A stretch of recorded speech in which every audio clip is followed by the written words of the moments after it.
ለቁርአን የተሰጡ ቋንቋዊ ፍቺዎች ከሚለው እንጀምራለን يعرف العلماء القرآن علماء القرآن لغويا في 5 أقوال ይላል የቋንቋ ምሁራኖች የአረብኛ ቋንቋ ጠበብቶች ቅዱስ ቁርአንን ከአረብኛ ቋንቋ አንፃር ሃይማኖታዊ ፍቺ አይደለም ከቋንቋ አንፃር ቁርአን የሚለው ነው ራሱ 5 ወደሚደርሱ ትርጓሜዎች ይሰጡታል አሉ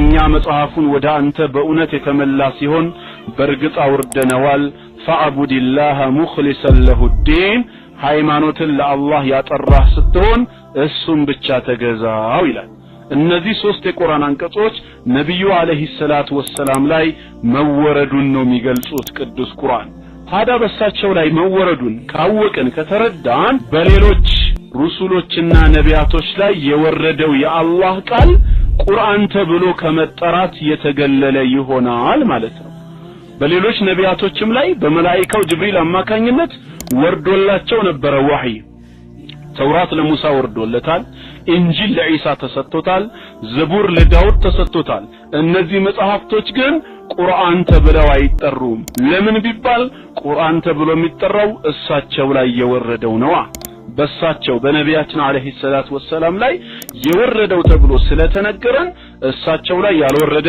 በሌሎች ነቢያት ላይ የወረደ ራእይ ቁርአን ከሚለው ስም ይወጣል ቁርአን ብለን ምንጠራው እሳቸው ላይ የተገለጸው ነው ማለት ነው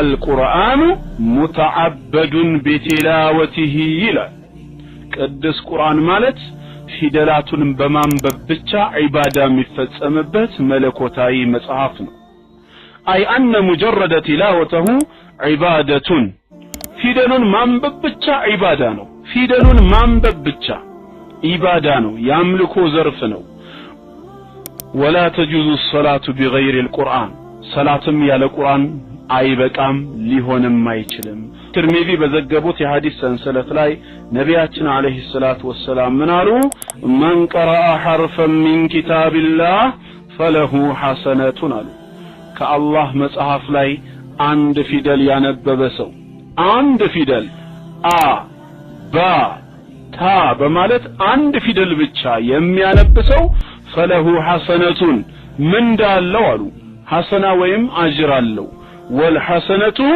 بعشر أمثالها إذا كنت في الدنيا عن الخير عاجزا فما أنت في يوم القيامة صانع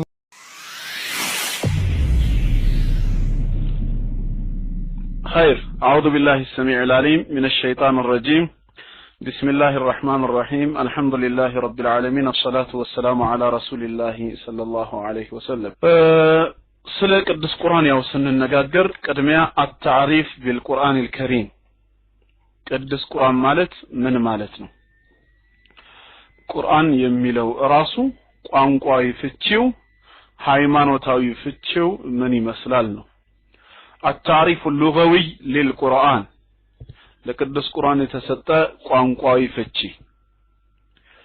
ቅዱስ ቁርአን ቃሉ ምንድነው የሚለው ያው ትርጓሜው ያዘለው በአረብኛ ቋንቋ ውስጥ ያለውን ቦታ እናያለን by the way ሽፋኑ ላይ ስትመለከቱት የአረብኛው ቅዱስ ቁርአን ምንድነው የሚለው ስሙ እስኪ ስሙን ጻፉልኝ አረብኛው ቅዱስ ቁርአን ሽፋኑ ላይ ምንድነው የሚለው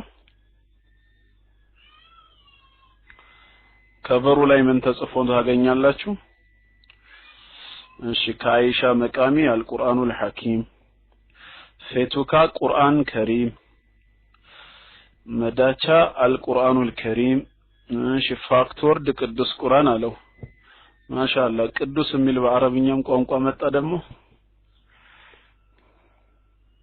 ጥሩ على كل حال القرآن الكريم ነው የሚለው القرآن الكريم የሚላል ያማርኛው ክርስቲያኖች የሚመሩበት መጽሐፋቸው ደግሞ በአማርኛው ላይ ምን ተብሏል ሽፋኑ ላይ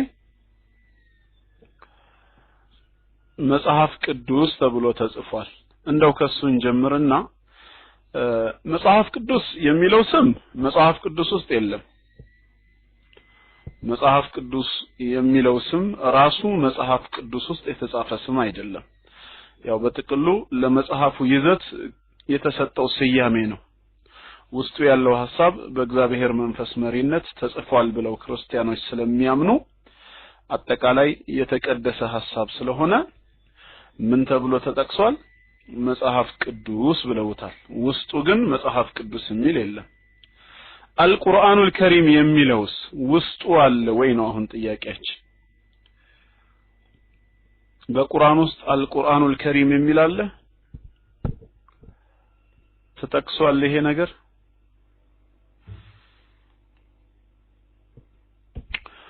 ኦኬ ሀቢቢ በያ እሱን ያማርኛውን እናገራለሁ ቅድሚያ እስቲ አረብኛውን እንበለው ተወከል على الله የቱ ጋር ነው የተጠቀሰው አዎ ብላችሁ መልስ ሰጣችኋል አቡ ጀማል በቁርአን ውስጥ የቱ ጋር ተጠቅሷል አልቁርአኑል ከሪም የሚል ቅዱስ ቁርአን ውስጥ አለ ምን ይላል ሱረቱ ያሲንም ከሆነ ምን ይላል አቡ ጀማል አልጨረስከውም ኢነሁ ለቁርአን አልክ በቃ ይሄ ነው ጨርሳችሁ ጻፉት ያሲን ወልቁርአኒል ሐኪም ነዋ ቡና ጠጡ ወልቁርአኒል ከሪም አይደለም ወልቁርአኒል ሐኪም ለቁርአኑ ከሪም እኮ ነው የሚለው ኸይር አቡ ጀማል መልሶታል ኢነሁ ለቁርአኑ ከሪም እርሱ ማለት የተቀደሰ የተከበረ ቁርአን ነው ይላል في كتاب ሳይሆን في كتاب مكنون ተብሎ ተጽፏል ማለት ነው እሺ ቁርአን ስጪኝ እንዴ ቅዱስ ቁርአን ማስረጃ ጥያቄዎች በዙኩ አሁን በሱረቱል ዋቂዓ ውስጥ ያለውን አንቀጽ ቁጥሩን ለማስታወስ እስቲ ወደ ኋላ ልመለስ እሺ ሱረቱል ዋቂዓ ሙጃደላ الرحمن እሺ ሱረቱል ዋቂዓ ምዕራፍ 56 ቁጥር 77 እስከ 78 إنه لقرآن كريم في كتاب مكنون إلى سورة الواقعة مأراف 56 ك77 እስከ 78 ያማርኛው ቅዱስ ቁርአን ላይ ቅዱስ ቁርአን ብሎ መሰየም ይቻላል ወይ ነው አይደል ያልከው ወንድማችን በያ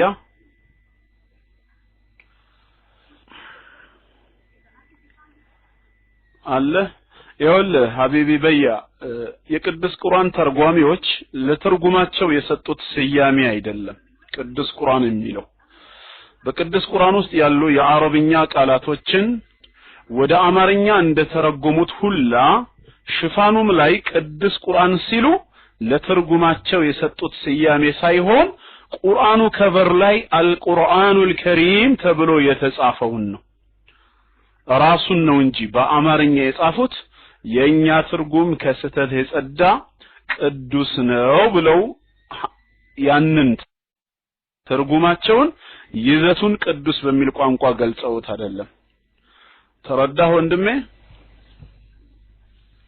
ልክ ውስጥ ያለውን የቅዱስ ቁርአኑን ሐሳቦች ቃላቶች በአማርኛ እንደመለሱት ሁላ አረብኛው ቁርአን ላይ ያለው ሽፋኑ ላይ ያለውን አልቁርአኑል ከሪምን በአማርኛው ቅዱስ ቁርአን ደግሞ ሽፋኑ ላይ ቅዱስ ቁርአን ብለው ጽፈውታል ተርጉመውት እንጂ ተርጉማችን ቅዱስ ነው ከስተት የጸዳ ነው እያሉ አይደለም በያ አሁንስ ገባ ወይስ አልገባህም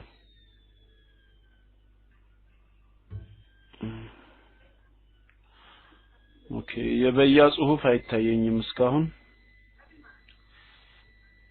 ገብቶ ከሆነ ገብቶኛል በል ምናልባት ካልገባህ በግልጽ አልገባኝም ማለት ትችላለህ አሁንም ጥያቄ ያለኝ የምትለው ከርዕሱ ውጪ ነው ወይስ እዛው ነጥብ ላይ ነው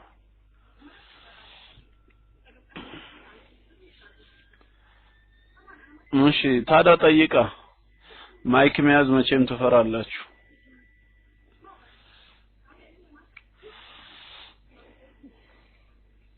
እና ያው ይሄን ስላችሁ ምን ለማለት ፈልጌ ነው ተርጓሚዎቹ በርግጥ ሐሳባቸው ቅዱስ ነው ንያቸው እጅግ የተቀደሰ ነው ዓላማቸውም ስራቸውም ቅዱስ ነው በ15 ወር ውስጥ የአላህን ቃል ሐላፍትና ወስደው ሐላፍትናን ተሸክመው ለኡማው ይሄን የመሰለ ተርጉመው ማቅረባቸው ማንም ሊሰራው የማይችለው ትልቅ ስራ ነው አላህ ኸይር ጀዛቸውን ይክፈላቸው ምንዳቸውን መስጠት የሚችል አላህ ብቻ ነው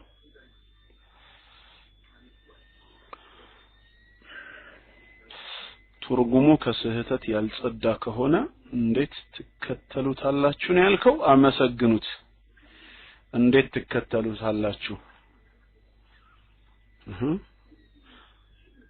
እንደዛ ነው አመስግኑት ይሄን ጥያቄ ስትጠይቅ እውነት ከልብህ ነው የጠየቅከው አሁን ትርጉም የሰው ስራ ነው አይደለም እንዴ ትርጉም የሰው ስራ ነው ይሄን ታውቃለህ ሰው ደግሞ በሚተረጉምበት ሰዓት አላህ አጠገቡ ሆኖ እንዲህ ብለህ ተርጉም ይለዋል ማለት አይደለም ሰው ሲተረጉም ዕውቀቱን ይጠቀማል ሰው ሲተረጉም የራሱን ነፃ ምርጫ ይጠቀማል ነገር ግን ያ ዕውቀቱና ምርጫው የተናጋሪውን ሐሳብ 100% ሊያስተላልፈው አይችልም ትርጉም ሆኖ ከስህተት የጸዳ አለ ማለት ሞኝነት ነው መጀመሪያ ሎጂካልም መሆን አይችልም አይደለም ጥልቅ ሚስጥርን ያዘለ አንዱ ቃላት 3-4 ከዛ በላይ ትርጉምን ያቀፈ የአምላካችንን የአላህን ቃል ይቅርና የሰውን ሐሳብ እንኳን ከአንድ ቋንቋ ወደ ሌላ ቋንቋ ሲተረጎም 100% ይዘቱንም መልእክቱንም ሐሳቡንም የተረጎመ ሰው ይኖራል በመድር ላይ በፍጹም ሊኖር አይችልም አሁን እኔ የተናገርኩትን እንኳን መልእክት ራሱ በእንግሊዝኛ ለቀይረው ብትሉ አማርኛ ቋንቋ ላይ የቱንም ያህል ብቃት ቢኖራችሁ 100% ይዘቱን ሐሳቡን ውበቱን ወደ እንግሊዝኛ መቀየር አትችሉም ቋንቋ ይለያያል ባህሪው ማለት ነው ስለዚህ ሰሪው ሰው ከሆነ ስህተት መግባቱ ምንም የማይቀር ጉዳይ ነው ሰውን አያጠፋም አመስግኑት ሰውን የተሳሳተ ትርጉም አይደለም ሰውን የሚያጠፋው የተሳሳተ መልእክት ነው በቅዱስ ቁርአን ውስጥ የትርጉም ስህተቶች ቢገቡ በቅዱስ ቁርአን ውስጥ ሊቃውንቶች ሲተረጉሙ ቢሳሳቱ ያ ስህተታቸው በዋናው በኦሪጂናሉ ይታረማል ነው ገባ በኦሪጂናሉ ይታረማል ትልቁ ችግር ምን እንደሆነ ታውቃለህ ኦሪጂናሉ ሲጠፋ ነው ኦሪጂናሉ ሲሳሳት ነው የዛኔ ምንጭ የላቸውም ትራንስሌሽን ብቻ ይዘው የሚከተሉ ትርጉምን ይዘው የፈጣሪ ቃል ነው የሚሉ ወገኖች የተለያየ ትርጉም በሚገጥማቸው ሰዓት መመለሻ ያጣሉ ከሁለት አንዱን ምረጡ ሲባሉ የቱን እንደሚመርጡ ይጨንቃቸዋል የዛኔ ነው በቃ እንዳልከው ሰው የሚጠፋው ማለት ነው ግን እንበልና ሁለት ቅዱስ ቁርአን ትርጉሞች እንኳን ተዘጋጅተው በእነዚህ ሁለት ትርጉሞች መካከል 1000 የእርስ በርስ ግጭት ቢገኝ እንኳን 1000 የእርስ በርስ ግጭት ቢገኝ እንኳን ምን እናደርጋለን መሰለ ሁለቱን የቅዱስ ቁርአን ትርጉሞች እንይዝና 1000ም የእርስ በርስ ግጭታቸውን ወደ ዋናው አረብኛ ይመለስና በዋናው አረብኛ ማረም ይቻላል እከሌ የተባለው የቅዱስ ቁርአን ተርጓሚ እዚህ ጋር ሲተረጉም ተሳስቷል በወቅቱ የነበረውን ጂኦግራፊካል አቀማመጥ አልተረዳም ቅዱስ ቁርአኑ የተወረደበትን ምክንያት አላወቀም በማለት ምንድነው ምክንያት ተሰጠና የአንዱን ስህተት ትተህ የሌላውን ትከተላለህ ኦሪጂናል የሌለው ሰው ግን ምንም የለውም ነው እና ሐሳብ ይግባህ መስግኑት በያ ወንድማችን ተነሳ እኛ የአማርኛ ቅዱስ ቁርአን ትርጉም ከስህተት የጸዳ ነው አላልንም ከስህተት የጸዳው የአምላካችን የአላህ ቃል ቁርአን ብቻ ነው ከዛስ ይሄን ቅዱስ ቁርአን ትርጉም ሰዎች እንዲገባቸው መልእክቱን እንዲረዱት በህዝቦቻቸው ቋንቋ በአማርኛ ተርጉመውታል ትርጉማቸው ቅዱስ ነው ዓላማቸው ቅዱስ ነው ሰው እንደመሆናቸው ግን የትርጉም ስህተት ይገባል አይደለም የተረጎም ነው ራሳችን ያዘጋጀው ነው እንኳን መጽሐፍ አራሚ እኮ ያስፈልገዋል ሐሳቤን እንኳን የገለጽኩትን መጽሐፍ ሌላ ወንድሜ አይቶ እንዲያርምልኝ ሌላ ወንድሜ አይቶ እንዲያስተካክልልኝ ያስፈልገኛል ለምን ፍጹም አይደለሁምና ማለት ነው የአላህን ቃል መተርጎም ደግሞ በጣም የሚከብድ ትልቅ ኃላፊነት እኮ ነው በዚህ መንገድ ነው እና በያተነሳ እንግዲህ ያው አመስግኑት የህፃን ጨዋታ ነው የጀመረው ምን አደርጋለሁ በያጃውጥተህ ነበር ስለዚህ ችግር የሚፈጠረው ባይብል ላይ ሲሆን ነው እናንተ ባይብል ትርጉም ይዛችሁ ሰው የተረጎመውን መጽሐፍ ተከተላላችሁ ሁለት የመጽሐፍ ቅዱስ ትርጉሞች ተጋጨ ስንላችሁ ግን ዋናው አትሉም ዋና የሚባል ነገር ስለሌላችሁ ማለት ነው በያ ማይክ ፍሪ ይቅርታ السلام عليكم ورحمة الله وبركاته ይሰማል يا جماعة السلام عليكم ورحمة الله وبركاته جزاك الله خيرا أستاذ أبو حيدر ይቅርታ ስላቋረጥኩ ትምርቱን ጀመረ እኔ እንኳን ጥያቄውን የጠየቅኩት አንዳንድ ጊዜ በጽሁፍ ሲሆን ጥያቄው ሊገባ አይችልም እኔ እንኳን ልጠይቅ የፈለኩት ትርጉሙ ላይ ሳይሆን አንድ ጊዜ እዚህ በተደጋጋሚም እዚህ ጀማዓዎች ሰምታችሁታል አንድ ሲዲ ላይ ምን ሲል ነበር እንደውም እሱን ብዙ ጊዜ ጠይቃለሁ ያልኩ ያሰብኩ ነበር እኛ አላህን ብቻ ነው ቅዱስ የምንለው እና ከወገኖች ከክርስቲያኖች እንትን ብለን እኛ ቁርአኑን ቅዱስ ቁርአን ብለን መጥራት የለብንም አላህ ብቻ ነው ቅዱስ ምናምን እያለ የሚያስተምረን አንድ አውዲዮ አግኝቼ ነበር ስሙን ጠፋኝ والله እኔም ጋር አለ እሱ አውዲዮ እዚህ ሩሙ ሰምቻለሁና እዛ ላይ ነው ትንሽ ኮንፊውዝ የሆንኩት እንጂ ለትርጉሙ ሳይሆን አላህን ብቻ ነው ቅዱስ ማለት የሚገባን እንጂ እያለ ሲያስረዳ ነበርና እሱ ላይ ትንሽ ኮንፊውዝ ስለሆንኩ ነው ይሄንን ጥያቄ ያነሳሁት አውፍ በለኝ السلام عليكم ورحمة الله وبركاته ማይክ ፍሪ ያደርጋለሁ وعليكم السلام ورحمة الله وبركاته جزاك الله በያ እንዲህ ብለው የሚያስተምሩ ወንድሞች አንድ ያልተረዱት ነጥብ ስላለ እኮ ነው ምን መሰለህ እሱ ቅዱስ ቁርአን ብለን መጥራት የለብንም ሲሉ በአማርኛው ቅዱስ ቁርአን ላይ በሽፋኑ ላይ የተሰጠው ቅዱስ ቁርአን የሚለው ስያሜ ለትርጉሙ የዋለ መስሏቸው ነው ለትርጉሙ ቢውል ኖሮ እንደ አማርኛው አገባብ ምን ይሆናል መሰለህ የቁርአን ቅዱስ ትርጉም ነበር የሚባለው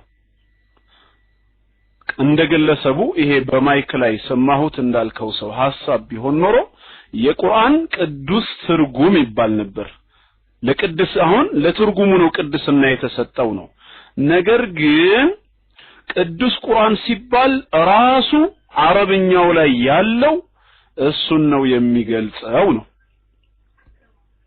ገባችሁ አሁን ሳይት ስፒድን አያችሁት ምን ብሎ እንደጠየቀ እስኪ የት ቦታ ነው ከትርጉሙ ስህተት ያለው አስረዳን ይላል ጀስት መረዳት የፈለገ ጥሩ ክርስቲያን ወገን ማለት ነው ብነግረውም እኮ ራሱ አይገባውም እኮ ለምሳሌ ምዕራፍ 1 ቁጥር 1 ስህተት ነው ትርጉሙ ብለው የት ይገባዋል ስህተት መሆኑ ትርጉሙ የሚገባው አረብኛውም አብሮ ቢገባው ነበር አረብኛውን አውቆ ከዚህ ቋንቋ አንፃር ይሄ ስህተት ነው ብለው በርግጥ ገባው ይባላል አማርኛ ብቻ የሚችል ሰው ከአረብኛው ጋር ሳይመሳከር መሳሳቱን በምን ያውቃል ግን ምን መሰላችሁ አሁን የወገናችን ደካማ አስተሳሰብ ወገኖቻችን እዚህ ቦታ ሲባል ጥቅሷን ብቻ መጻፍ ነው ከዛስ የነቢጤ የዋህ ሙስሊም ጋር ሄድና እቺ ቦታ እኮ ትርጉማ ተሳስታለች ይላል ልክ እንዳዋቂ መስሎ ራሱን ያቀርባል መሳሳቱን በምን ታርምልናል በዋናው ላይ የተቀመጠው የአረብኛው ቃል ምን እንደነበር ተርጓሚው ሲተረጉመው ከየትኛው አንግል እንደተሳሳተ በምን ማወቅ ትችላለህ ቢባል ግን የማያውቁ ወገኖች ናቸው እና አባካችሁ ክርስቲያን ወገኖቻችን ሁሉ ጊዜ የምንለምናችሁ ስትጠይቁ ቁም ነገረኛ ሁኑ ስትጠይቁ በመታውቁት ደረጃ ይሁን ነው خير ወደ ትምህርቴ ልመለስ እንግዲህ ያው ባንድ ወንድማችን ጥያቄ ምክንያት ስላረፍ እንትን ስላልኩ ነው على كل حال التعريف بالقرآن الكريم آمين آمين ለቁርአን የተሰጡ ቋንቋዊ ፍቺዎች ከሚለው እንጀምራለን يعرف العلماء القرآن علماء القرآن لغويا في 5 أقوال ይላል የቋንቋ ምሁራኖች የአረብኛ ቋንቋ ጠበብቶች ቅዱስ ቁርአንን ከአረብኛ ቋንቋ አንፃር ሃይማኖታዊ ፍቺ አይደለም ከቋንቋ አንፃር ቁርአን የሚለውን ራሱ 5 ወደሚደርሱ ትርጓሜዎች ይሰጡታል አሉ ቋንቋዊ ፍቺውን ብቻ ተመልከቱት هي እነሱ ማናቸው ቢባል القول الأول የመጀመሪያው የሊቃውንት ንግግር ምንድነው كلمة القرآن مشتقة من الفعل قرأ قرآن የሚለው ቃል ወይም ስያሜ قرأ ከሚለው ግስ ርቢ ሆኖ የመጣ ነው ይላሉ قرأ ከሚለው ግስ ርቢ ሆኖ የመጣ ስያሜ ነው بمعنى تلا ትርጉሙም አነበነበ አነበበ የሚል ትርጓሜ ያለው አሉ دليل هذا القول ታዲያ ይህንን የተናገሩ ሊቃውንቶች ለዚህ ላሉበት ምንጭ ሲጠቅሱ ከቅዱስ ቁርአን ሱረቱል ቂያማ ምዕራፍ 75 ከ16 እስከ 18 ያለውን ጠቀሱ በሱረቱል ቂያማ ምዕራፍ 75 ከቁጥር 16 እስከ 18 ምን አሉ ጌታችን አላህ ለነቢያችን አለይሂ ሰላቱ ወሰላም ሲናገር لا تحرك به لسانك በቁርአን ንባብ ምላስህን አታላውስ لتعجل به የምትቻኮል ሆነ ይጠፋብኛል በሚል ስጋት ከጅብሪል የምትሰማውን ነገር ምላስህን ያላወስክ አትቻኮል በቁርአን ንባብ ላይ ኢነ علينا جمعه ባንተ ልብ ላይ መሰብሰብ የኛ ሐላፍትና ነው ይላል ጌታችን አላህ ወቁርአነ አንቦ ማድረግም የኛው ሐላፍትና ነው እናም فاذا قرأناه እዚህ ጋር ነው አሁን ደሊሉ አይ ተለውናሁ عليك ባንተ ላይ ባነበብንልህ ጊዜ በዋስጠት ጅብሪል ማለት ነው በመላእክው ጅብሪል አማካኝነት ቁርአኑን ባንተ ላይ ስናነብልህ ፈተቢዕ ቁርአነ ንባቡን ተከትለህ አንብብ ይላል ታዲያ እዚህ ጋር ቁርአነ አይ ቲላወተሁ ንባቡን ተከትለህ አንብብ የሚል ትርጓሜ ተሰጥቶታል ሶ ቁርአን ማለት የሚነበብ ማለት ነው ቀራአ ከሚለው ግስ ወጣ የምንለውም ከዚህ በመነሳት ነው አሉ በዛይት ሰላም ብያለሁ አንደኛው ለቅዱስ ቁርአን የተሰጠ ቋንቋዊ ፍቺ ይህ ነው ማለት ነው ቀራአ ከሚለው ግስ ወጥቶ ትርጓሜው ቀጥታ ቁርአን ማለት የሚነበብ መጽሐፍ ማለት ነው ለምን ቁርአን የሚለው ወርድ ወይም ደግሞ በቅዱስ ቁርአን ውስጥ ንባብ ለሚለው ትርጓሜ ስላገለገለ ነው ሁለተኛው القول الثاني كلمة القرآن مشتقة من الفعل قرأ አሁንም ሊቃውንቶች እንደሰጡት ቁርአን የሚለው ቃል قرأ ከሚለው ግስ ርቢ ሆኖ መጥቷል አሉ ከመጀመሪያው ሳይለይ قرأ ከሚለው ግስ ርቢ ሆኖ መጥቷል ነገር ግን ولكن بمعنى جمع ሰበሰበ የሚል ትርጉም ኖሮታል አነበበ ሳይሆን ሰበሰበ የሚል ትርጉምን በያዘ መልኩ ቀራአ ከሚለው ግስ የወጣ ነው አሉ ይህንን የተናገሩት ደግሞ ደሊል ምንን አቀረቡ ان معنى القرآن هنا الجمع ቁርአን የሚለው ቃል እዚህ ስፍራ ላይ መሰብሰብ የሚልን ቋንቋዊ ትርጉም ይይዛል ያልነው على اعتبار انه يجمع علوم الكتب السماويه የቀደምት መለኮታዊ መጽሐፍቶችን ዕውቀት ሁሉ ሰብስቦ በመያዙ وسائر العلوم كلها የተቀሩትን ሌሎች ስጋዊና መንፈሳዊ ዕውቀቶችን በማካተቱ አጠቃላይ ለሰው ልጅ ለስጋዊም ሆነ ለመንፈሳዊ ህይወቱ ጠቃሚ ነገሮችን ሁሉ ያቀፈና የሰበሰበ ከመሆኑ አንፃር ይህ ቁርአን ትርጓሜው ሰብሳቢ የሚል ነው አሉ። ማስረጃችንም ወሚስዳቁሁ ቀውሉሁ ተዓላ እንዲህ የሚለው ቃል ያረጋግጠዋል አሉ። ሱረቱ ነህል ቁጥር 89 ስለ ቁርአን ሲናገር ጌታችን በምዕራፍ 16 ቁጥር 89 ላይ ወነዘልና ዐለይከል ኪታበ ቲብያናን ሊኩል ሸይ ወነዘልና ዐለይከል ኪታብ ባንተም ላይ መጽሐፉን ቁርአንን አወረድነው አለ። ለምን? ቲብያናን ሊኩል ሸይ አለ። explaining all things ነው ያለው። ለሁሉ ነገር ማብራሪያ ሆኖ ሳለ ይላል። ከዛም ወሁደን ወራህመተን ወቡሽራ ሊልሙስሊሚን ይላል። ለሙስሊሞች መመሪያ እዝነት ብስራትም ሆኖ ሳለ ይላል። የሁሉ ነገር ማብራሪያን ያቀፈ ከሆነ ጀማዓ ሰብሳቢ የሚለው ትርጉም ይወክለዋል ማለት ነው። አልቀውል الثالث ሶስተኛው ደግሞ የሊቃውንት ቃል ምንድነው? ከሊመቱል ቁርአን ሙሽተቀቱ ሚነል ፊዕሊ ቀረነ ከሚለው የአረብኛ ግስ ርቢ ሆኖ የመጣ ነው አሉ። ቀረነ ከሚለው ግስ ርቢ ሆኖ መጥቷል። ቢማዕና ضመ ትርጉሙ ምንድነው? ቀረነ ሲባል አይ ضመ አቀፈ፣ አሰባሰበ፣ አያያዘ የሚለውን ትርጉም ይይዛል። ስለዚህም በዚህ መልክ ነው መሆን ያለበት አሉ። ደሊሉ هذا القول ይሄን የተናገሩ ሊቃውንቶች ምንን ማስረጃ አቀረቡ? قال العلماء አሉ ሊቃውንቶቹ على اعتبار أن السور والآيات تقرن إلى بعضها البعض የቅዱስ ቁርአን አንቀጾች የቅዱስ ቁርአን ሱራዎችን ያስተዋለ ሙስሊም አንቀጾቹና ሱራዎቹ እርስ በርስ የተቃቀፉና የተያያዙ አንዱ ወደ ቀጣዩ የሚጠቁም የተዛመዱ መሆኑን ይመለከታል። አይ ተضم الى بعضها البعض ከፊሉ ወደ ከፊሉ የተያያዘ የሚተቃቀፍ መሆኑን ይገልጻል አሉ። ከዚህ አንፃር ቁርአን ያሰባሰበ ያቀፈ የተባለው ተያያዥነት ያለው ስለሆነ ነው።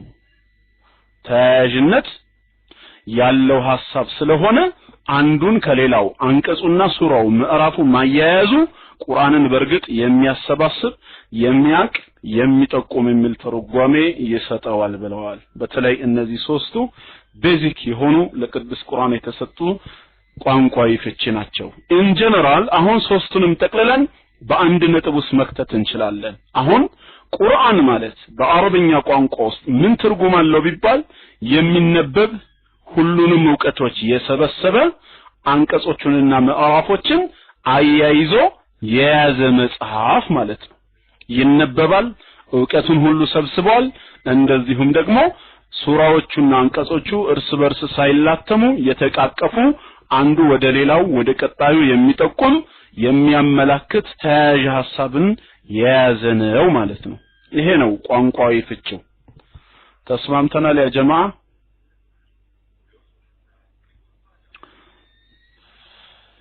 የሱራ ደሊል አልቀረበም። አላሁ አሐድ። ኦኬ ፕሊስ ድገመው የሚል የዊስፐር እህታችን ጥያቄ መጥቷል። ምን መሰለሽ ቁርአን የሚለው ቃል ቀራአ ከሚለው ግስ መጣ። ምን ማለት ነው? አነበበ።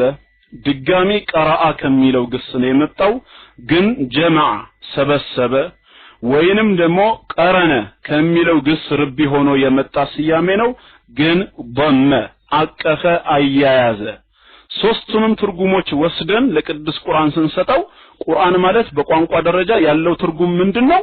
የሚነበብ ዕውቀቱን ሁሉ ያካተተና የሰበሰበ አንቀጾቹና ሱራዎቹን ያያያዘ እርስ በርስ ያቀፈ የሚል ትርጓሜ ይኖረዋል ማለት ነው በሊቃውንቶቹ ሐሳብ መሰረት። ስለዚህ የቅዱስ ቁርአን ቋንቋዊ ፍቺውን ሊቃውንቶች በዚህ መንገድ ይገልጹታል ነው። በዚህ ከተስማማንና ከተግባባን ወደ ሃይማኖታዊ ፍቺው እንሂድ። ለሙስሊሞች ቅዱስ ቁርአን ምንድነው? ቅድም ከቋንቋ አንፃር ነው የተረጎምነው። አሁን ደግሞ ሃይማኖታዊ ፍቺውን እንየው። ተስማምተናል በቋንቋዊ ፍቺው? አማርኛ ይከብዳችኋል እንዳይገባችሁ ወይስ ግልጽ ነው?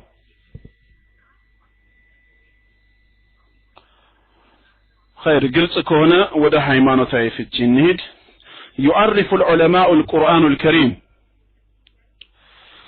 يا هيمانة لك أونتوش يقدس قرآن تأببتوش እንዲህ በማለት ሃይማኖታዊ ፍቺውን ይሰጡታል አሉ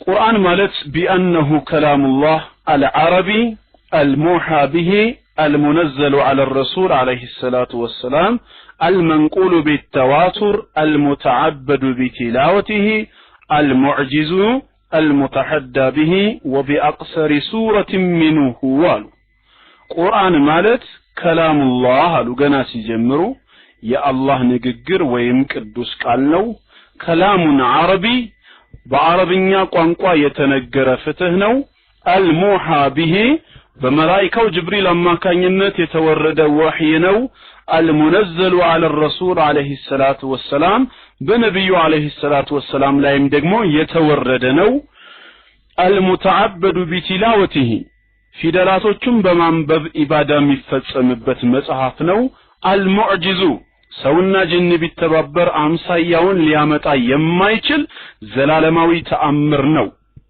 المتحدى به وبأقصر سورة منه كسوست አጭር የሆነ ሱራውን እንኳን አምሳያውን አምጡ በማለት ልንፎካከርበት የምንችል መለኮታዊ ቃል ነው አሉ እስቲ ተህሊል እናደርገው ዘርዘር ያለውን አንዳንድ ባንድ እየተቀሰን እንየው ያው ስለማብራራው ብዬ ነው አሁን ዝም ብዬ የፈጠንኩባችሁ ከመጀመሪያው እንጀምር العنصر الاول የመጀመሪያው ሐረግ ምን ይለዋል القرآن كلام الله تعالى የአላህ ንግግር ነው ቁርአን ማለት የጌታችን የአላህ ከላም የራሱ ቅዱስ ቃል ነው ምንለው አንደኛ ተርጓሜ ማስረጃ ከተባለ ሱረቱ ተውባ ቁጥር 6 ምዕራፍ 9 ቁጥር 6 ላይ وإن أحد من المشركين استجارك كمشركوች ከጣዖታውያኖች አንዱ አንተ ዘንድ መጥቶ استجارك ጥገኝነትን ቢጠይቅህ አስጠጋኝ ቢልህ فأجره ቁጥር 6 ምዕራፍ 9 ቁጥር 6 አስጠጋው ይሄን ሰው حتى يسمع كلام الله የአላህን ንግግር የአላህን ቃል እስኪሰማ ድረስ አስጠጋው አለ ተመልከቱ አሁን ትልቁ ማስረጃ እዚህ ጋር ምንድነው so that he may hear the word of Allah ነው የሚለው the word of Allah حتى يسمع كلام الله የአላህን ንግግር የአላህን ቃል እስኪሰማ ድረስ አስጠጋው ይላል ثم أبلغه مأمنه ከዛም ያው ደህንነቱን የሚያገኝበት ስፍራ ድረስ አድርሰው ይላል ስለዚህ ቁርአን ከላሙላህ የጌታችን ንግግር ቅዱስ ቃል ነው እንላለን ኢነላህ ተከለመ ቢልቁርአን ሐቂቀተን አላህ በቅዱስ ቁርአን ላይ ሪል ተናግሯል ነው የምንለው ቁርአን የጌታችን ንግግር ነው ليس عبارة عن كلام الله عز وجل ስለ አላህ ቃል የተሰጠ ገለጻ አይደለም የራሱ የጌታችን ንግግር ነው ቅዱስ ቃሉ ነው ሱረቱ ነምል ቁጥር 6ንም ማየት ይቻላል ምዕራፍ 27 ሱረቱ ነምል ቁጥር 6 ላይ ወኢነከ ይላል ነብዩና አለይሂ ሰላቱ ወሰላም አንተኮ ለትለቀል ቁርአንን ትሰጣለህ አለ ቁርአንን ትሰጣለህ ትለገሳለህ ከማን ሚለዱን ሐኪምን ዓሊም ጥበበኛና እጅግ ሁሉን አዋቂ ከሆነው አላህ ዘንድ ቁርአንን ትሰጣለህ ሲል የራሱ ቅዱስ ቃል ነው ማለት ነው ከጥበበኛና አዋቂ ከሆነው ዘንድ አለ ቁርአን ከዛ ዘንድ የመጣ ከሆነ የራሱ ከላም የራሱ ንግግር ነው ሶስተኛ ሱረቱ ዙመር ቁጥር 23 ሱረቱ ዙመር ምዕራፍ 39 ቁጥር 23 ላይ አላሁ ነዘለ አህሰነ الحديث አላህ ከዜናዎች ሁሉ የተሻለ መልካም ዜናን መልካም ንግግርን አወረደ ኪታበን መጽሐፍ ሲሆን አለ ያወረደው ዜና ያወረደው መልካም ንግግር መጽሐፍ ሲሆን ሙተሻቢሃን መልእክቱ የሚስማማ ተመሳሳይ ሲሆን መሳኒየ ዒባራው አገላለጹ ቢለያየም በተለያየ መልክ የተደጋገመ تقشعر منه جلود الذين يخشون ربهم የነዛ ጌታዎቻቸውን የሚፈሩ ሰዎች ቆዳ ከአንቀጹ ኃያልነት የተነሳ የሚኮማተሩበት የሆነን ቁርአን አውርዷል በማለት በሱረቱ ዙመር ምዕራፍ 39 ቁጥር 23 ላይ ገልጾታል ማለት ነው። ዙመር 23 ስለዚህ እዚህ ጋር አላህ ራሱ ነው ያወረደው ካለ የራሱ ቃል ይሆናል ማለት ነው። እነዚህ ሶስት ቅዱስ ቁርአን ጥቅሶች መሰረት እናረግና ወደ ምን ድምዳሜ እንደርሳለን? አወለን አልቁርአኑ ከላሙላህ ዐዘ ወጀል ቁርአን የጌታችን ንግግር የሱ ቅዱስ ቃል ነው። ይሄን አወቅን አይደል? ይሄን ማወቅ ብቻ አይደለም፣ ይሄን ማወቅ ደግሞ እግረ መንገድ አንድ ነገርንም ያሳውቀናል። ምንድነው ሲባል ወበሃذا العنصر ታዲያ በዚህ ፓርት ውስጥ በዚህ ክፍል ውስጥ ይስተስና ከላሙ ገይሪላህ ተዓላ ከአላህ ቃል ውጪ ያሉ ነገሮች ቁርአን ከሚለው ስያሜ ሲወጡና ያለን ማለት ነው። ቁርአን ተብሎ የሚጠራው የጌታችን ከላም የጌታችን ንግግር ከሆነ ከጌታችን ንግግር ውጪ ያሉት ምን አይባሉም? ቁርአን አይባሉም። وهي المخلوقات የፍጥረታት ቋንቋ ንግግር የሆኑት فلا يسمى قرآنا ቁርአን ተብሎ አይጠራም። ከልመላኢካ የመላእክት ንግግር ወልጅን ያጋንንቶች ወልኢንስ የሰዎች فلا يسمى كلامهم قرآنا ንግግራቸው ቁርአን ተብሎ አይጠራም። وإن ومهما سما في بيانه وفصاحته ባገላለጹ በቋንቋ እድገቱና ጥራቱ የቱንም ያህል ጣራ የነካ ንግግር ቢሆንም ግን ቁርአን ከሚል ስያሜ የወጣ ነው። فكلام الانبياء لا يسمى قرانا የነቢያትም ንግግር ቁርአን አይባልም። ومن ثم فالحديث النبوي لا يسمى قرانا የነቢያችን አለይሂ ሰላቱ ወሰላም ሐዲስም ቢሆን ቁርአን ተብሎ አይጠራም። ለምን? ቁርአን ማለት ከላሙላህ ነው ብለናል። ቁርአን የራሱ የጌታችን የአላህ ንግግር ነው ስላለን ቁርአን የሚባለው የአላህ ንግግር ከሆነ ከጌታችን ንግግር ውጪ ያለው ቁርአን ከሚለው ስያሜ ይወጣል። ይሄ አንደኛው የቁርአን ሃይማኖታዊ ፍቺ ነው። ሙተፈቅ Do you agree? ተስማማን? ኦኬ ከተስማማን አልዑንሱር الثاني ወደ ሁለተኛው ደግሞ ልግባ። አሁንም ቁርአን ምንድነው? ሃይማኖታዊ ፍቺው ሲባል ከላሙላህ የአላህ ቃል ብቻ አይደለም። በሁለተኛ ደረጃ አልቁርአኑ ከላሙን አረቢ በአረብኛ የተነገረ ፍትህ ይባላል። በአረብኛ ቋንቋ የተገለጸ ራእይ ይባላል። ይሄ ሁለተኛው የቅዱስ ቁርአን ሃይማኖታዊ ፍቺው ነው። ቁርአን በአረብኛ ቋንቋ የተነገረ ፍትህ ነው። ማረጋገጫ ሱረቱ ዩሱፍ ቁጥር 3 በምዕራፍ 12 በሱረቱ ዩሱፍ ቁጥር 3 ላይ ኢና አንዘልናሁ ቁርአንን አረቢያ እኛ ቁርአንን በአረብኛ ቋንቋ አወረድነው ለዓለኩም ተዕቂሉን ፍቺውን ትረዱ ትገነዘቡ ዘንዳ ቁርአንን በአረብኛ ቋንቋ አወረድነው አለ። ቁጥር 3 ነው 2 አፍወን ቁጥር 2 አድርገው እስኪ ፋክት ወርድ ቁጥር 2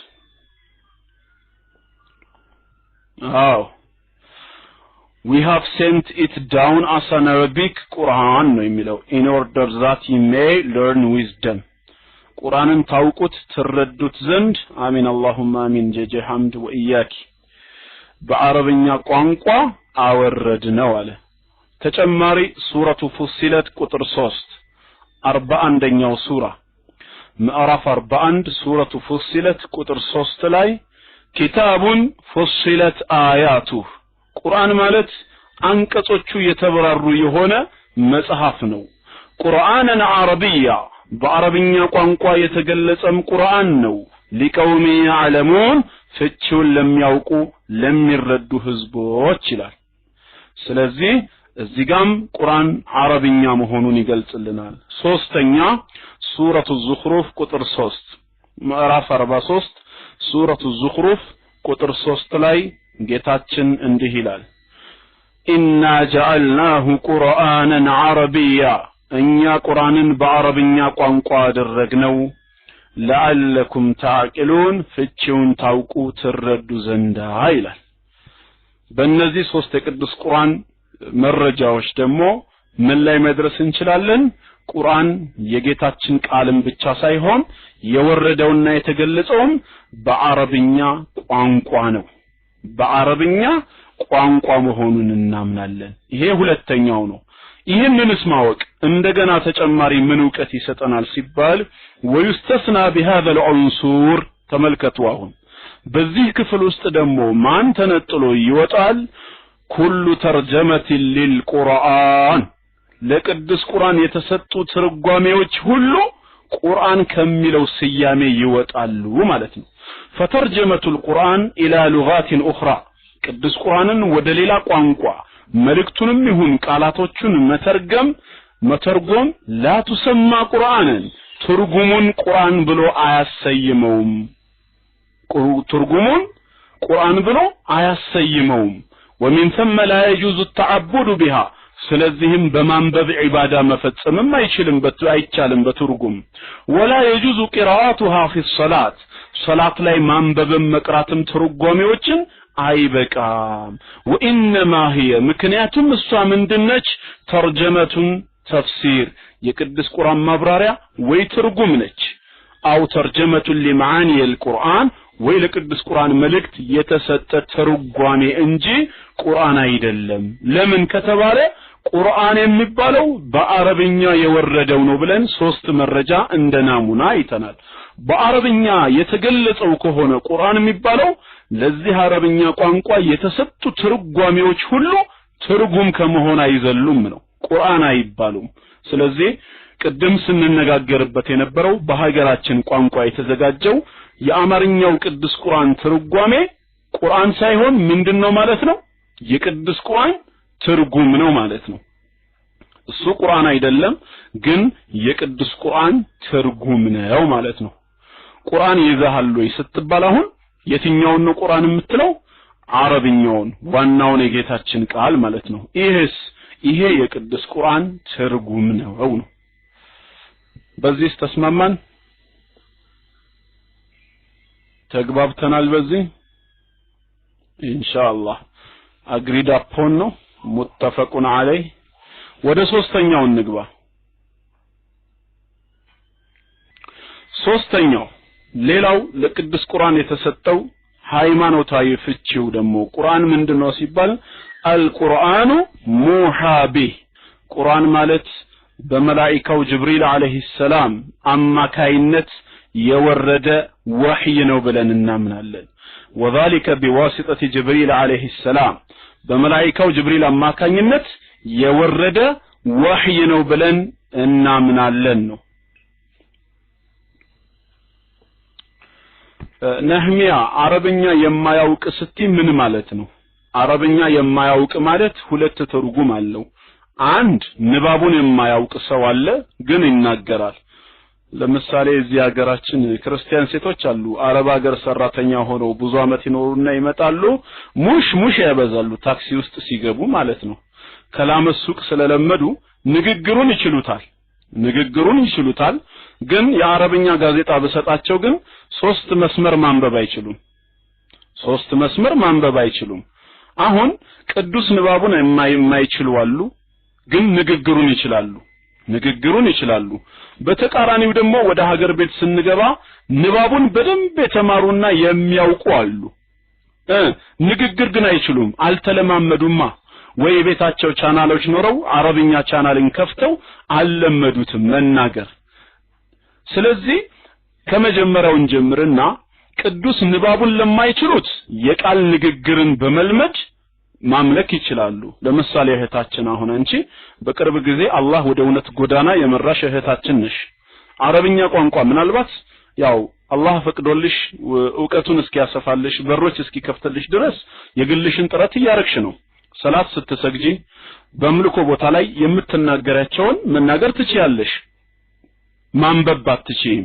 ስለዚህ ማንበብ ካልቻልሽ በዛ በንግግር አምልኮ መፈጸም ትችያለሽ። ቁርአን ላ ይከልፉላሁ ነፍሰን ኢላ ውስዓሃ አላህ ነፍስን ከችሎታ በላይ አያስገድዳትም ነው።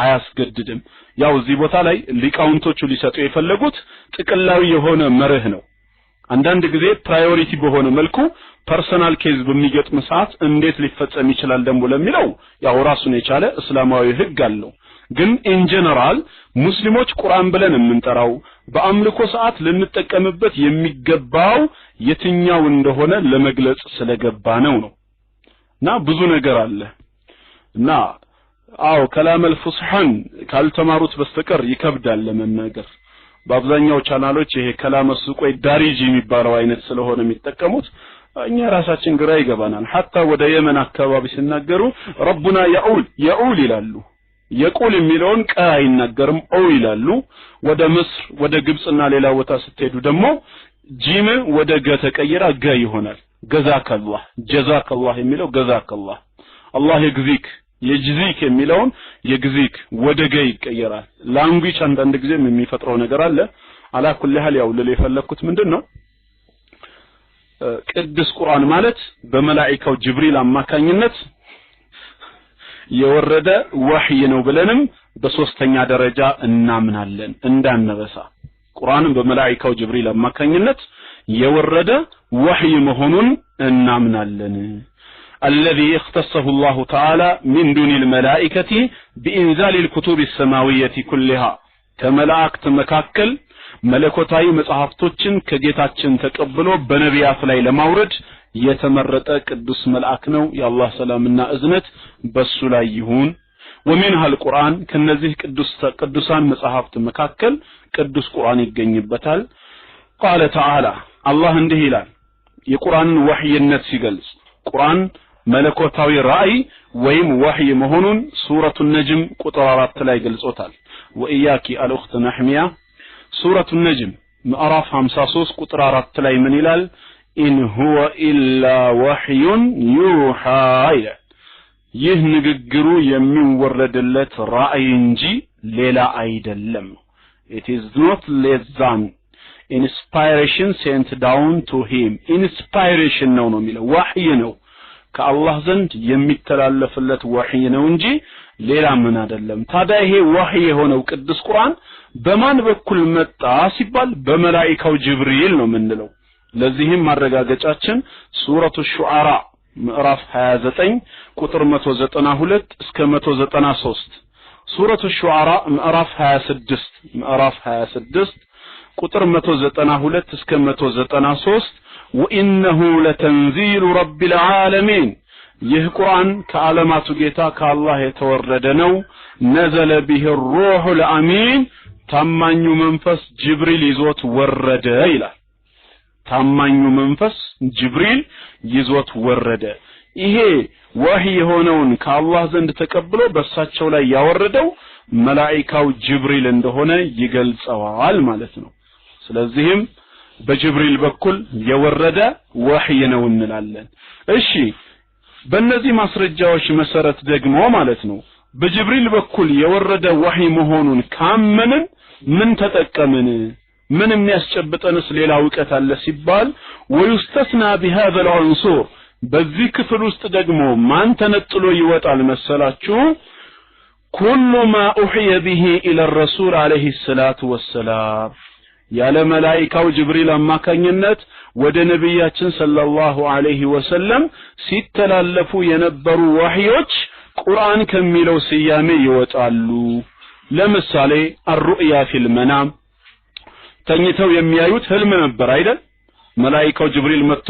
ኢቅራ ከማለቱ በፊት ወህይ ለስድስት ወር ያክል ነብያችን ሰለላሁ ዐለይሂ ወሰለም አይተዋል ወህይ የተጀመረው በጅብሪል አማካኝነት አይደለም ከጅብሪል በፊት ለስድስት ወር ያክል በተከታታይ ህልምን ያዩ ነበር አይሻ ስትናገር اول ما بدأ به من الوحي عليه الصلاه والسلام الرؤيا الصادقه في النوم ብላለች የአላህ መልእክተኛ ለመጀመሪያ ጊዜ ወህይን ወይም መለኮታዊን ራእይ ማየት የጀመሩት ተኝተው በሚያዩት እውነተኛ ህልም አማካኝነት ነበር فكان لا يرى الرؤيا الا جاءت مثل فلق الصبح የአላህ መልእክተኛ ምንም አይነት ህልምን አይመለከቱም ነበር እንደ ንጋት ጎህ የጠራ ሆኖ ቢመጣ እንጂ ነው ተግባባናው እንደኛ ቅዠት ሳይሆን ወህይ ነው ቀጥታ የሚተላለፍ መልእክት ነው ለስድስት ወር ያክል ነገር ግን ይሄ ወህይ ቁርአን ይባላል ወይ ቢባልስ ኖ ቁርአን ብለን አንጠራውም ሆይ ብንባል ወህይ ቢሆንም የወረደው በመላእክቱ ጅብሪል አማካኝነት አይደለማ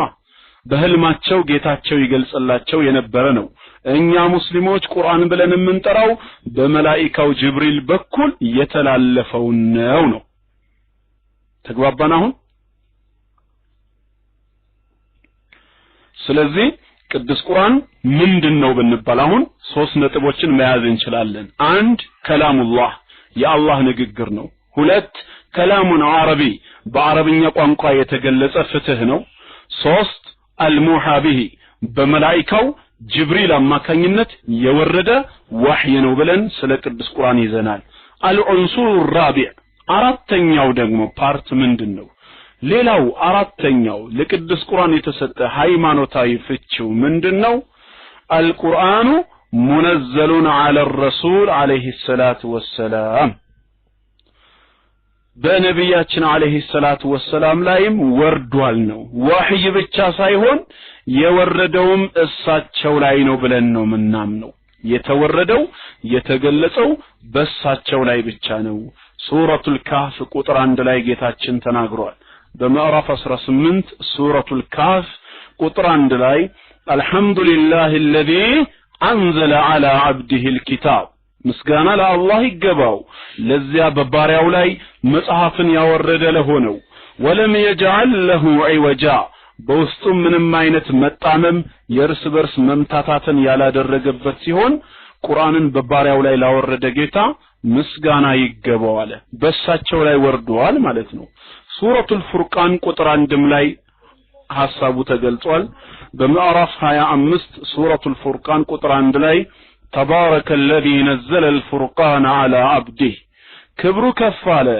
ላቀ ይላል الذي نزل الفرقان يا እውነትን ከውሸት የሚለይ የሆነውን መጽሐፍ ያወረደ ጌታ على عبده በባሪያው عليه الصلاه والسلام ላይ ليكون للعالمين نذيرا ለዓለማት አስጠንቃቂ ይሆን ዘንዳ ያወረደው ጌታ ክብሩ ከፍ አለ ሱረቱ ዙመር ቁጥር 2 ላይ በምዕራፍ 39 ቁጥር 2 إنا أنزلنا إليك الكتاب بالحق እኛ መጽሐፉን ወደ አንተ በእውነት የተመላ ሲሆን በርግጥ አውርደነዋል فاعبد الله مخلصا له الدين ሃይማኖትን ለአላህ ያጠራህ ስትሆን እሱም ብቻ ተገዛው ይላል እነዚህ ሶስት የቁርአን አንቀጾች ነብዩ አለይሂ ሰላቱ ወሰለም ላይ መወረዱን ነው የሚገልጹት ቅዱስ ቁርአን ታዲያ በእሳቸው ላይ መወረዱን ካወቅን ከተረዳን አሁንስ ምን አወቃችሁ ብንባል ወይስተስና بهذا العنصر በዚህ ክፍል ውስጥ ደግሞ ቁርአን ከሚለው ስያሜ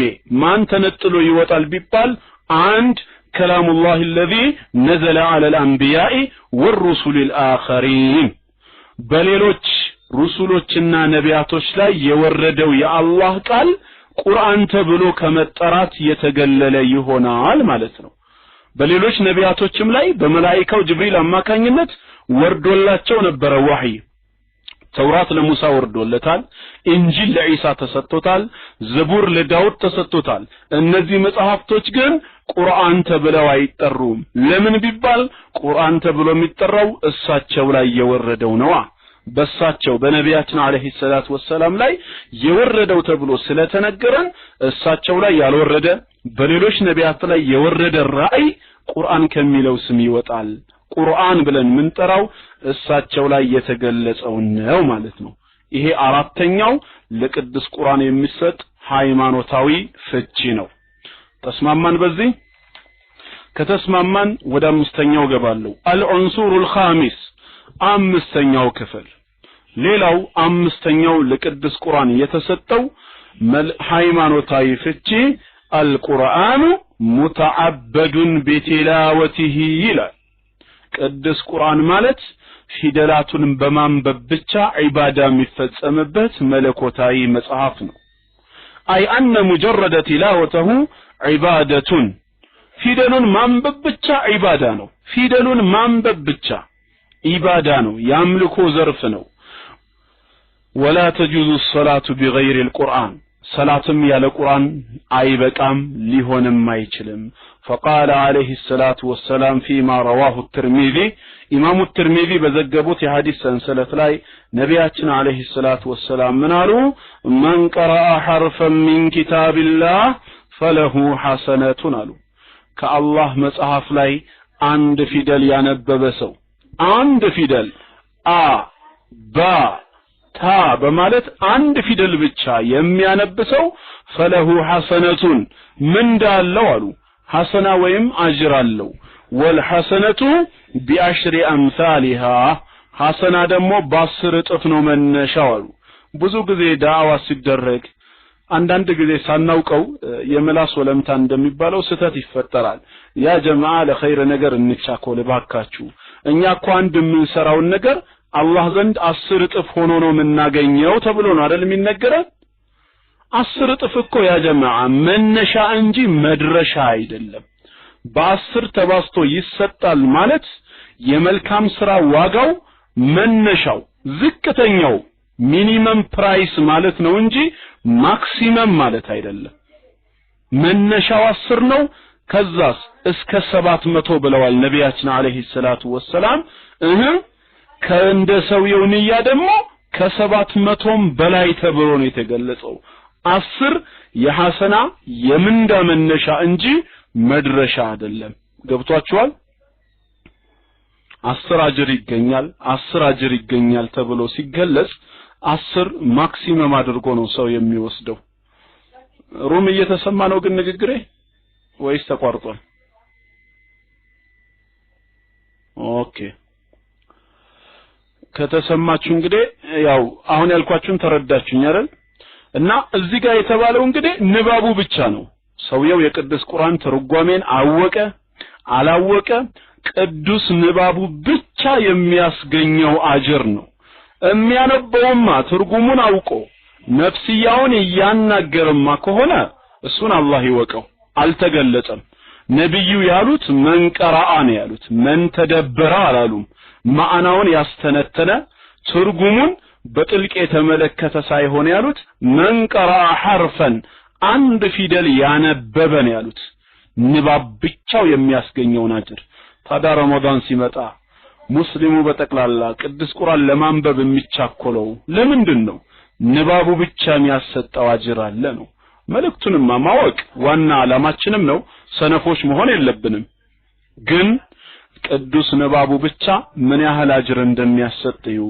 ሐሰና አለው ወልሐሰነቱ ቢአሽሪ አምሳሊሃ ሐሰና ወይም መልካም ስራ ደግሞ እጥፍ ድርብ መሆን የሚጀምረው ከ10 ነው አሉ ላ አቁሉ አሊፍ ላም ሚም ሐርፉን አሉ እኔ አሊፍ ላም ሚም ሐርፍ ነው አልልም አሉ ነብዩ ወላኪን አሊፉን ሐርፉን ወላሙን ሐርፉን ወሚሙን ሐርፉን ግን አሊፍም ራሱን የቻለ አንድ ሐርፍ ወይም ፊደል ነው ላምም አንድ ፊደል ነች ሚምም እንደዛው ታዲያ ሰውየው ሲቀራ ቢስሚላሂር ረህማኒር ረሂም አሊፍ ላም ሚም ብሎ ሲናገር 3 ፊደላቶችን አውጥቷል በእነዚህ 3 ፊደል ከ30 አጅር ይጀምራል መነሻው 30 ይሆናል መድረሻውን አላህ በሚያውቀው መልኩ እንደ ሰውየው ንያ እንደ ሰውየው ኢኽላስ እጥፍ ድርብ ሆኖ ያገኘዋል 30 መነሻ እንጂ ማክሲመም የሆነ መድረሻ አይደለም ነው ከዚህ አንፃር ቁርአን ማለት ሙተዓበዱን ቢቲላወቲሂ ስላነበብነው ብቻ ኢባዳ የምንፈጽምበት መለኮታዊ መጽሐፍ ነው ይሄ ለቅዱስ ቁርአን የሚሰጥ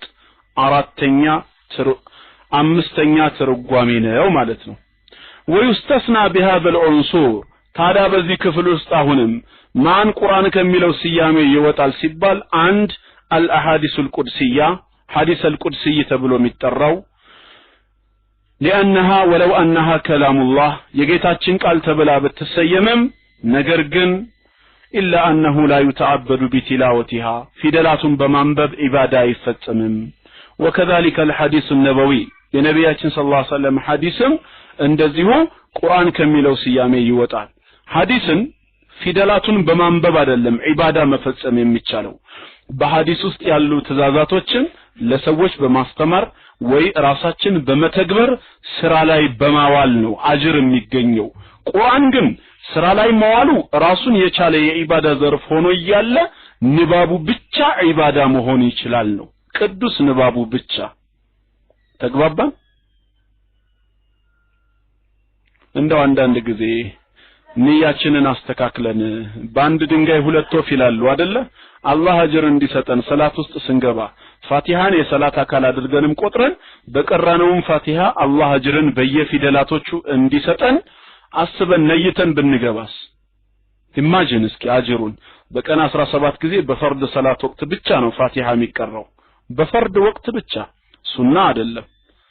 ግን አጅርንም እግረ መንገድ በማንበብ ቁርአንን አገኛለሁ ብሎ ነይቶ ሰውየው ንያውን አስተካክሎ ስንት ፊደላት ይሆናሉ? ከአንድ ሺህ ጊዜ በላይ እኮ ነው። 1000 በላይ ነው ፊደላቱ ማለት ነው። ፋቲሃ ራሱ ስንት ፊደል ነው? ከመቶ በላይ ነው ያሉት። ቢስሚላሂር ረህማኒር ረሂም 19 ፊደላቶች ናቸው።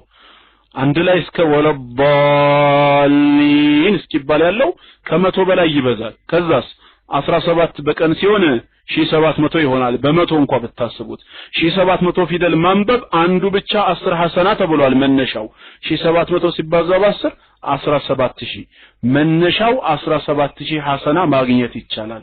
መነሻው ነው። መድረሻውን አላህ ያውቀዋል። ንያ ሲስተካከል ነው እጥፍ ድርብ የሚሆነው።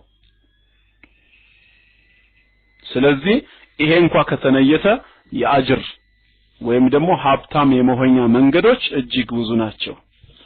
ሌላ ተረቶች አይደሉም ሀብታም የሚያደርጉን።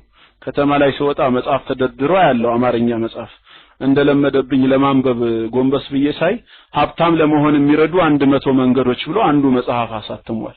አንዳንድ ጊዜ ግራ ይገባኝና ይሄ ሰውዬ ታዲያ ለምን የናጠጠ ሀብታም አልሆነም እንዴ? ሀብታም ለመሆን የሚረዱ 100 መንገዶች እንደዚህ ያሉ የሳይኮሎጂ መጽሐፍቶች ይጻፋሉ። አሃ ለካ ከነዚህ መንገዶች አንዱ መጽሐፍ አሳትሞ መሸጥ ይሆን አልኩኝ። በቃ መጽሐፉን ራሱ አሳትሞ ከሸጠ በአንደኛው መንገድ ሀብታም እየሆነ ነው። እና አላኩልሃል ሀብታም የመሆኛው ብቸኛው መንገድ እውነተኛ ሀብታም ለመሆን ከተፈለገ ከጌታችን ከአላህ ከቅዱስ ቁርአን ጋር ጓደኛ መሆን መተዋወቅ ነው። አንድ ጊዜ ሲለምን ነበር አንዱ ገንዘብ የማግኛ 100 ዘዴዎች የምትል አነስተኛ መጽሐፍ አግኝቻለሁ አሳትሜያለሁ እባካችሁ ግዙኝ እባካችሁ እርዱኝ እያለ በመንገድ ቁጭ ብሎ ሲለምን አሉ 100 መንገዶች ካሉ ለምን ቁጭ ብለህ ታዳዚ ተለምናለህ ሲሉት ኧረ ከመቶ አንዱ እኮ መለመን ነው አላቸው። በመለመንም ገንዘብ ይገኛል ማለት ነው። እና ብዙ ነገሮች አሉ። ኦኬ ሙስሊሙ ወጣት ያው እስኪ አንተ ያነበብካቸውም ካላችሁ ትነግረናለህ። አዎ የሰውን ሳይኮሎጂ እኮ ነው የሚሰርቁት። እዚህ ጋር ባለጸጋ ለመሆን ባለድል ለመሆን አሸናፊ ለመሆን ባለስኬታማ ለመሆን የሳይኮሎጂ መጽሐፍቶች በዙ ከተማው ላይ እጅግ በጣም ብዙ ሆኑ እኮ። ከአገር ቤት የሚጻፉ መጽሐፍቶች እኮ አሁን ቁጥራቸው ነው የሚገርመው። ስንትና ስንት ሺህ ገብተዋል።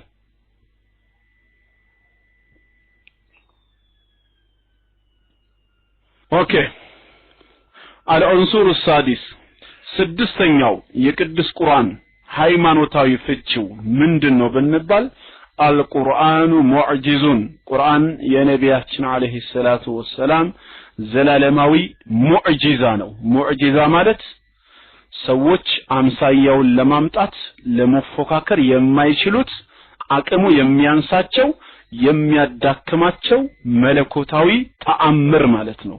ሙዕጂዛ ተብሎ ይጠራል። ቁርአን አምሳያው እስከዛሬ ድረስ ያልተገኘ ብቸኛ መለኮታዊ መጽሐፍ ነው።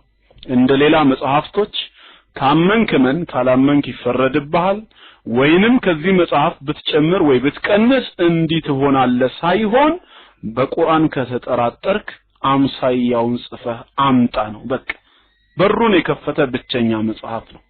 በዚህ ቁርአን መለኮታዊ ቃልነት የሚጠራጠር ሰው ካለ ያንን የስነ ጽሁፍ የቅኔ የግጥም ችሎታውን ይጠቀምና ቁርአንን የሚመስል ነገር አስመስሎ ያምጣ እስኪ ይድረስ እያለ ነው ጌታችን። በዚህ ድርሰት በኩል ማን ሰራ? ስለዚህ ቁርአን ዘላለማዊ ሙዕጂዛ ነው። አረቦችን ተፎካከራቸው በወቅቱ መጀመሪያ ላይ ሲጠይቃቸው የቁርአንን ሙሉ አምሳያ አምጡ ነበር ያላቸው። ከቻሉ አቅሙ ካላቸው እስኪ ቁርአንን የሚመስል ሙሉ አምሳያ አምጡ አላቸው መጀመሪያ ላይ። ያው አልቻሉትም። ይህም በሱረቱ አጡር 33 እስከ 34 ይገኛል። ምዕራፍ 52 ሱረቱ ጡር ቁጥር 33 እስከ 34 አም የቁሉነ ተቀወለ ይህንን ቁርአን እርሱ ቀጠፈው ይላሉ እንዴ ይላል።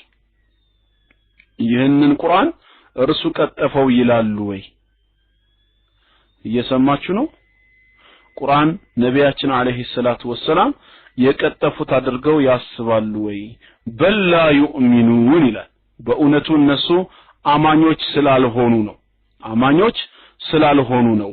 ፈልያእቱ ቢሐዲስ ሚስሊሂ ኢን ኩንቱም ኢን ካኑ ሷዲቂን እውነተኞች ከሆኑ እስኪ ቁርአንን የሚመስል ንግግር ይዘው ያምጡ ይላል። ይሄ በሱረቱ ጡር ምዕራፍ 52 ቁጥር 33 እስከ 34 ያለ ነው። ቁጥር 33 እስከ 34 فليأتوا بحديث مثله إن كانوا صادقين ቁርአንን የሚመስል ሙሉ ንግግር እንግዲያውስ ለምን አያመጡም ይላል ጌታችን። አሁን መጀመሪያ ምን ጠየቃቸው? የቁርአንን ሙሉ አምሳያ አምጡ አላቸው ማለት ነው አይደል? ከበዳቸው፣ አልቻሉም። ጌታችን ወደ 10 ሱራ ወደ 10 ምዕራፍ ዝቅ አረገና እሺ 10 ሱራ ብቻ አምጡ አላቸው። 10 ሱራ ሙሉ ይቅር 10 አላቸው። የት?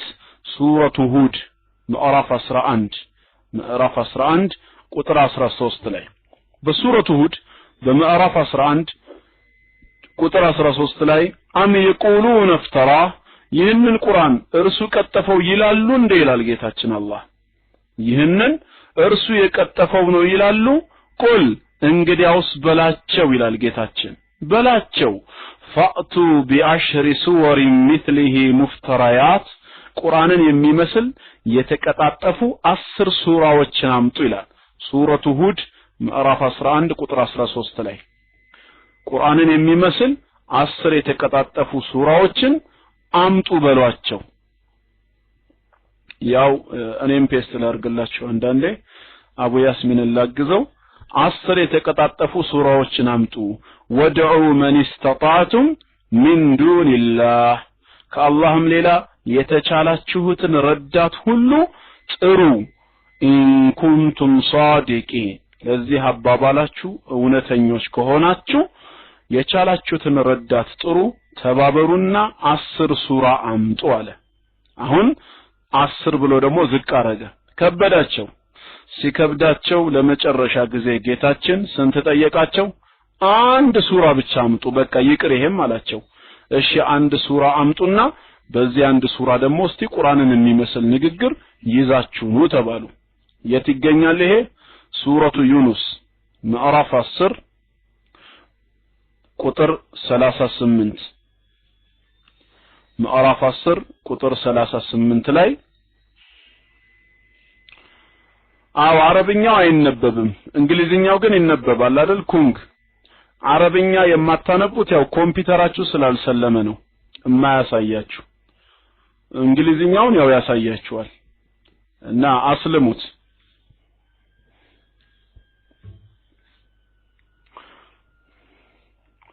ያው አስልሙት ስላችሁ ገብታችኋል አይደል? አረብኛ ሶፍትዌር ጫኑበት ማለቴ ነው። አረብኛ ሶፍትዌር ከጫናችሁበት አንቡት። ያው የጫኑ ወንድሞችና እህቶች ግን ያው ይታያቸዋል፣ ይነበባል። ካልሆነ ለእናንተ ቻይንኛ ነው የሚመስላችሁ፣ ሚስጥር ይሆናል ማለት ነው ለጊዜው። እና ሶፍትዌር ጫኑ። እኔ ያው እምልክላችሁ ሶፍትዌሮቹ ስላሉኝ ነው። እና ኢንሻአላህ አረብኛ ሶፍትዌር ደግሞ ኦንላይን እንዴት እንደምታገኙ ያው ወንድማችንን አሁን አታስቸግሩት። ምናልባት ኋላ ላይ ፍሪ ከሆነ ብራዘር ሳሚ ሊተባበራችሁ ይችላል፣ ወይ ሌላ በዚህ ጉዳይ ዕውቀት ያላችሁ ወንድሞች ካላችሁ ማለት ነው። ታዲያ በሱረቱ ዩኑስ ምዕራፍ 10 ቁጥር 38 ላይ ጌታችን ምን አለ? አም የቁሉነ ፍተራ ይህንን ቁርአን እርሱ ቀጠፈው ይላሉ እንዴ ቁል በላቸው ፈአቱ ቢሱረة مثله ቁርአንን የሚመስል አንድ ሱራ ብቻ አምጡ በላቸው ወድዑ መን استطعتم من دون الله ከአላህ ሌላ የቻላችሁትን ረዳት ሁሉ ጥሩ ኢን ኩንቱም ሷዲቂን ለዚህ አባባላችሁ ቁርአን እሳቸው የቀጠፉት ነው ለምትሉት ነገር እውነተኛ ከሆናችሁ አምጡ አላቸው አንድ ሱራ ብቻ ጌታችን አንድ ሱራ ብቻ ጠየቃቸው ኦሬዲ ያው ይሄንንም አልቻሉም በተለይ ይሄንን ሐሳብ ሱረቱል በቀራ ምዕራፍ 2 ቁጥር 23 እስከ 24 ላይ ይደግመዋል በሱረቱል በቀራ ምዕራፍ 2 ቁጥር 23 እስከ 24 ቁጥር 23 እስከ 24 ደግሞ ያለውን እንመልከት ጌታችን ምን ይላል ሱረቱል በቀራ ቁጥር 23 ላይ وإن كنتم في ريب مما نزلنا على عبدنا በባሪያችን ላይ ባወረድነው ቁርአን በመጠራጠር ውስጥ ብትሆኑ ከሰው ነው ወይስ ከአላህ ብትሉ ፈአቱ ቢሱረة من مثله ቁርአንን የሚመስል አንዲት ሱራ ይዛችሁ አምጡ ወደዑ ሹሃዳአኩም من دون الله ከአላህ ሌላ የቻላችሁትን ምስክርና ረዳት ይዛችሁ ኑ ኢን ኩንቱም ሷዲቂን እውነተኞች ከሆናችሁ ፈኢን ለም ተፈዓሉ አለ ጌታችን ይህን ግን ባትሰሩት አለ አምሳያውን አምጡ ተብላችሁ ባታመጡት ለነገሩ ወለን ተፈዓሉ ዘላለምም አታመጡትም አለ ዘላለምም አትሰሩትምና እመኑ በዚህ ቁርአን አላቸው እመኑበት እንቢ ካላችሁ ፈተቁናር አለ ጌታችን በሉ እንግዲያውስ እሳትን ተጠንቀቁ አለቲ ያችኛው እሳት ማለት ወቁዱሃ الناس والحجاره መቀጣጣያዋ ሰዎችና ድንጋይ የሆነችውን እሳት ተጠንቀቋት ኡዒደት ሊልካፊሪን ለእናንተ አይነት ከሃዲዎች ተዘጋጅታለችና ይላል አላህ ከእሳት ይጠብቀን ስለዚህ የቅዱስ ቁርአንን አምሳያ ዘላለምም አትሰሩትም ነው ወለን ተፈዓሉ አምሳያውን አታመጡትም ነው ያለው ጌታችን አይደለም እናንተ ከጂኒዎች ጋር ብትተባበሩ እንኳን የዚህን ቁርአን ቢጤ ማምጣት አትችሉም ብሎ ጌታችን በሌላ ቦታ ነገራቸው ሱረቱል ኢስራ ምዕራፍ 17 ቁጥር 88 ምን አላቸው ምዕራፍ 17 ቁጥር 88 ላይ ቁል በላቸው ይላል ለኢን اجتمعت الانس والجن ሰዎችም አጋንንቶችም ቢሰባሰቡ አለ አጠቃላይ على ان ياتوا بمثل هذا القران የዚህን ቁርአን ቢጤ በማምጣት ላይ ከፊላቸው ለከፊሉ ቢሰባሰቡ አለ لا ياتون بمثله አምሳያውን ዘላለም ማምጣት አይችሉም ولو كان بعضهم لبعض ظهيرا ከፊሉ ለከፊሉ ረዳት ቢሆኑ እንኳን እርስ በርስ ቢተባበሩ እንኳን የቁርአንን አምሳያ ማንንም ሊያመጣ አይችልም ነው ዘጋው ማለት ነው ባነጋገሩ ጠቅላላነት በአረፍተ ነገሮቹ አሰካክ ስድና ቀኔ ሳይሆን ለእያንዳንዱ አንቀጾች ዜማዊ ማሳረፊያዎች ያሉት የሰውን ቀልብ መማረክ የሚችል ንግግር ማን አምጥቷል እስከዛሬ ድረስ በአለም ላይ የምታደንቋቸው ዳዒዎች አለ አይደለ በሀገር ቤት ቋንቋም ይሁን ወይ በነጮች ቋንቋ ወይ በአረብኛ በዳዕዋው የተማረካችሁበት እጅግ የምትወዷቸው ዳዒዎች ይኖራሉ ግን አንድ ጊዜ ያደረገውን አንድ ጊዜ ያስተማረውን ትምህርት ከ3 ከ4 ጊዜ በላይ ይደጋገማል ያ ጀማዓ ደጋግማችሁ ተሰሙታላችሁ ሰብር አግኝታችሁ ይሄ የማይሆን ነው አይቻልም አይደል አው በጣም ስለምትወዱት የመጀመሪያ ቀን ብቻችሁንም እንኳን ራሱ ስራ የሌላችሁ ቀን በቤት ቁጭ ብላችሁ ብቻችሁን ታዩት ይሆናል ማታ ላይ ደግሞ ቤተሰቦች ሁሉ በተሰባሰቡበት ለሁለተኛ ጊዜ ትደግሙት ይሆናል ሶስተኛ ዘመድ ጋር ስትሄዱ ዘመድ ጋር ከፍታችሁ ትጋብዙ ይሆናል አራተኛ እንበልና ከጓደኛችሁ ጋር ሆናችሁ ታዩት ይሆናል አምስተኛ ቀጥል ስትባል ደግሞ እስኪ አሁን ደግሞ ሌላ ርዕስ ያውጣ ምን አለ ሌላ አዲስ ቢሲዲ ቢሰራ ይባላል ቶሎ ተብሎ ሌላ ይፈልጋል ለምን አይ ይደብራል ሲሰለች ሁሉ ጊዜ ይሄ ብቻ ነው እንዴ ይባላል የፈለገ የቱንም ያህል የቋንቋ ይዘቱ ውበቱ ምንም ብትወዱለት ንግግሩ ይሰለቻል ቁርአን ግን የማይሰለች ብቸኛ መለኮታዊ መጽሐፍ ነው ሺ ጊዜ በተደጋግሙት ሺ ጊዜ በታነበንቡት ምንም ብትሉት አበደን መሰልቸት የሚባል ስሜት ውስጥ አይመጣም መድከም ካልሆነ በቀር ደከመኝ ለዛሬ እዚህ ላይ ላቁም እቀጥላለሁ ነገ ካልሆነ በስተቀር ሁሌ ፋቲሃ ነው እንደ ሰላት ላይ የሚሰገደው ሁሌ ቁል ሁወላሁ አሐድ ነው እንደ አይባልም sometimes ማ ጭራሽ ቁርአን እንደማያውቅ ሰው በጣም ድምጹ የሚያምር ሰው ገና ፋቲሃ ሲጀምር ከማረከ ተመስጣ ተሰማዋለህ እስከዛሬ ስትሰግዶ የነበረው ስንት አመት ስታነበንበው ስንት ሺህ ጊዜ ስትደጋግመው የነበረው ዛሬ ተመስጣ ተሰማዋለህ ለምን ቁርአን ነዋ በቃ ያለ እውነት ነው የማይካድ እውነት ነው ሚሊዮን ጊዜ ቢደጋገም የማይሰለች ሰዓድ አልጋሚዲ አረ ሱብሃንአላህ ሱንማ በጣም ስወደው ይባላል ቁርአኑ ሲከፈት መጥሩዲ አረ የሱ ይለያል ይልሃል ተውፊቅ ሳይቅ ይመጣል ይሄ ደግሞ ተውፊቅ ሳይቅ ማሂር አልማዓቂሊ ስንት ነገር ይጠራል ና ሱደይስ እንዴ እየተባለ ግን ሁሉም አንድ ቃል ነው የሚቀሩት አይደል ያላህን አንድ ቃል ነው ና ያው ብዙ አለ ለነገሩ እኔ ወደ 7 ቁርአኖች አሉኝ የተለያዩ ቃሪዎች MP3 ቁርአን ላይ ብትገቡ ወደ 250 ቁርአን ታገኛላችሁ ምናልባት እናንተ ሀገር ዳውንሎድ ማድረጊያ ሲስተሙ በጣም እንትን ከሆነ ሲምፕል ከሆነ ማውረድ ትችላላችሁ ወደ 250 ቁርአኖች ባንድ ላይ ያያዛል ዳውንሎድ ማድረግ ለምትችሉ ማለት ነው ያለ የሚፈልጉ ወንድሞች ምናልባት አድራሻውን ልሰጣችሁ ይችላል እና ደስ ይላል ዓለም ላይ ያሉ ሰላም በያለው አንቶኒዮ ቃሪዎች እዛ ላይ እንትን ያሉበት እና አላኩል ሐል አሁን በጥቅሉ 6 የቁርአንን ሙዕጂዛ የቁርአንን መለኮታዊ ስያሜ ወይም ሃይማኖታዊ ፍቺ አውቀናል አንደኛ ቁርአን ከላሙላህ የአላህ ንግግር ነው 2 ከላሙን አረቢ በአረብኛ ቋንቋ የተገለጸ ራእይ ነው 3 አልሙሃ ቢሂ በመላእክቱ ጅብሪል አማካኝነት የተወረደ ወህይ ነው አራተኛ المنزل على الرسول عليه الصلاة والسلام የተወረደው ነብያችን ሰለላሁ ዐለይሂ ወሰለም ላይ ነው አምስተኛ المتعبد بتلاوته ፊደላቱን በማንበብ ዒባዳ የምንፈጽምበት ነው ስድስተኛ المعجز ሰዎችም ጂኖችም ቢሰበሰቡ አምሳያውን የማያመጡት መለኮታዊ ቃል ነው ተግባባን እና ኢንሻአላህ ያው ጀነራሊ ቁርአን ምንድነው የሚለውን ብቻ ለመፍታት ነው ዛሬ ማይክ ያስኩት አሚና ያው ቅዱስ ቁርአን ቋንቋዊና ሃይማኖታዊ ፍቺው ምን እንደሆነ ተረዳና